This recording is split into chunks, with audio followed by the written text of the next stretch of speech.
Here I have two accomplished dancers, the Guru Aruna Mohanty and her disciple Sipra Merotra. So today we'll talk about Odissi, and Shipra is going to interview Guru Aruna Mohanty. Mohanty, Odissi has become so popular today. What do you think are the reasons for that? And how does Odissi differ from all the other Indian classical dance forms? First of all, Odissi, though we claim that it has kind of originated in 2nd century BC, but after independence, only Odissi, present Odissi, what we see on stage, it was reconstructed and restructured with the help of the scholars and the gurus and dancers only 60 years back, almost 60 years back. But what is so the typical characteristics of Odissi? It has come from the temples.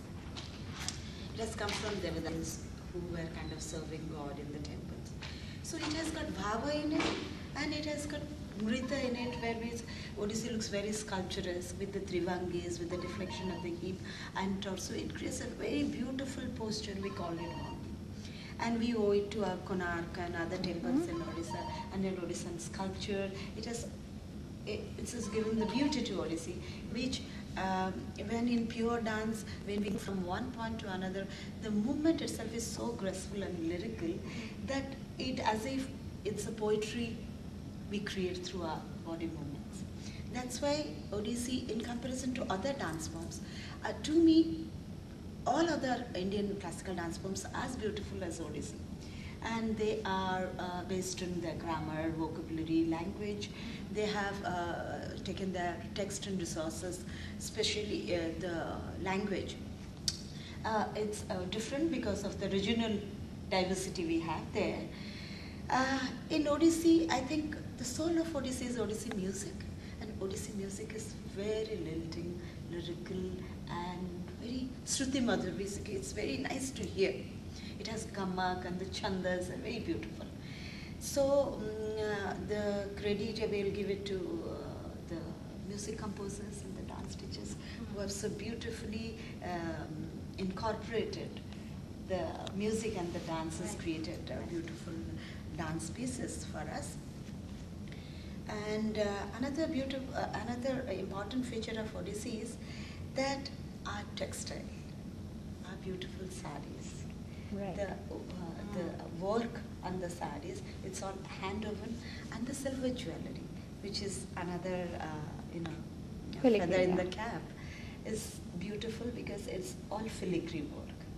So, and the solo fulla, we call it, this is made of thermocol, and this is a symbol of Lord Jagannath. It's called Tahiya. So all this, the attire itself and the music and the dance putting together is created magic. So, as you said, Odissi developed from the temples and is now as a stage performing art. And it's traveled now to the diaspora here in the United States. So what do you think is the state of Odissi in the diaspora as compared to how it exists in India? You know, people, even the youngsters in India, they feel that why should we go to see Odissi? Because he'll always talk about mythology, talk about stories from Puranas and things like that. And it has got no relevance to our life today. So the dancers of our generation and the younger generation, they have to think Odissi as a medium of expression.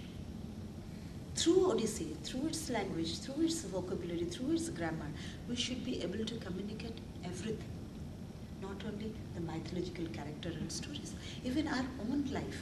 Is the life of Sanjukta Panigrahi, life of the people who are affected by the cyclone, or any natural catastrophes, whatever is happening today. It's like language. Yeah. It's just a language. Yeah. It's just a medium through which we would like to express. So for that, to bring the youngsters to the auditorium to watch it, appreciate it, we have to make it relevant to their life. And the dance should be related to their life experience, so they'll be able to understand it. Once they understand it, we can give them our,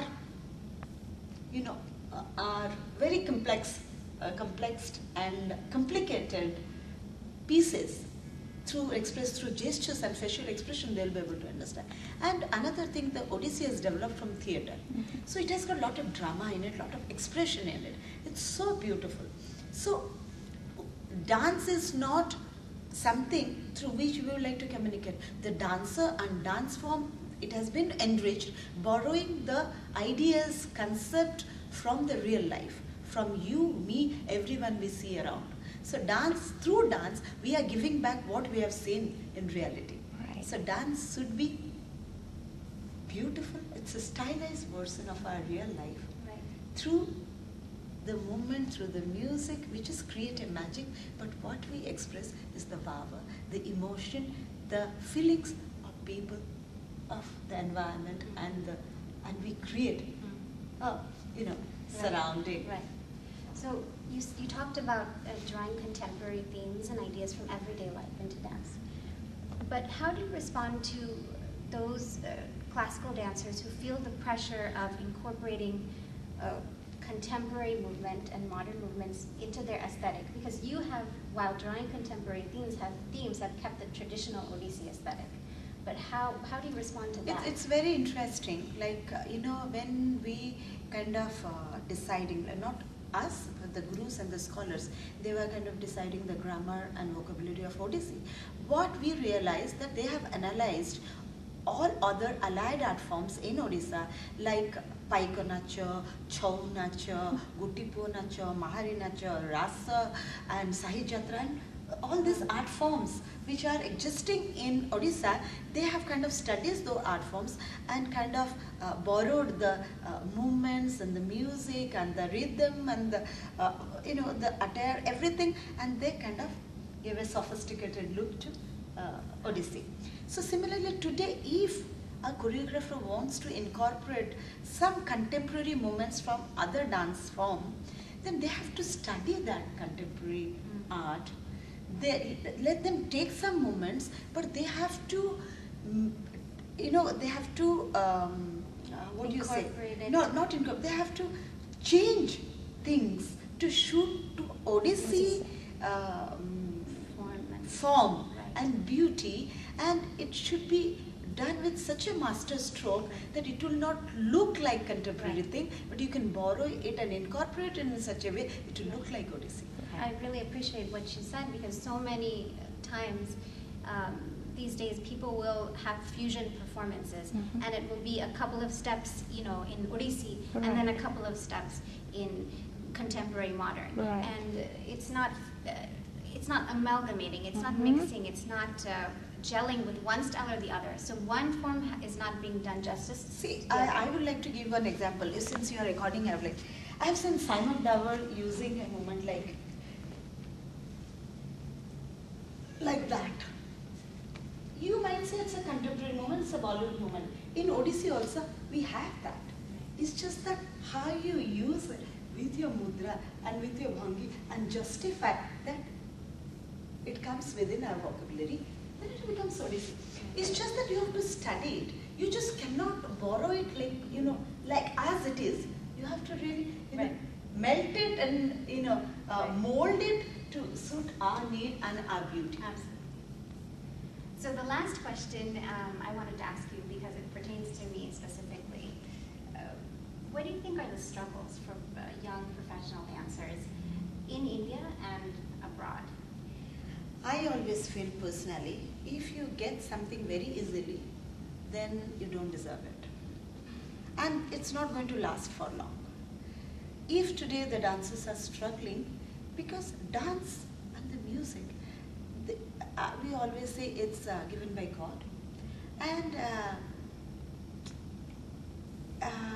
it has got some spiritual connotation too, and it's never been a very well-paid job, profession. Yes.